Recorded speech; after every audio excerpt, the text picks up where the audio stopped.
আপন অটো মেশুক রিক্সা ট্রেনিং সেন্টারের পক্ষ থেকে আপনাদেরকে স্বাগতম জানাচ্ছি। আমরা এখানে ট্রেনিংয়ের পাশাপাশি অন্যান্য কাজগুলো করে দেই।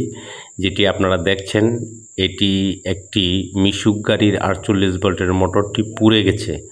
পুড়ে যাওয়ার সাথে সাথে আমাদের ট্রেনিং সেন্টারে নিয়ে আসার পর আমরা এটা খোলার পর এটি আবার নতুন করে বেঁধে দেব। আপনারা কে কোথা থেকে দেখছেন, কিভাবে খুলতে হয় তার টেকনিকও বোঝার প্রয়োজন আছে।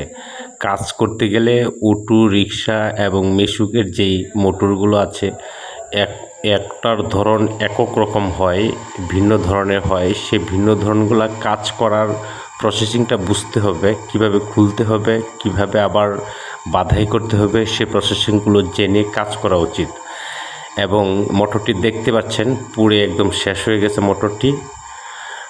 আমাদের ট্রেনিং সেন্টারে কাজ চলছে, মোটরের কাজটি চলছে সুন্দরভাবে, আপনারা দেখছেন এবং দেখতে থাকেন। নতুন এই ট্রেনিং সেন্টারটি আপনাদের দোয়া এবং আশীর্বাদ সকলে মিলে আমরা কাজ চালিয়ে যাচ্ছি।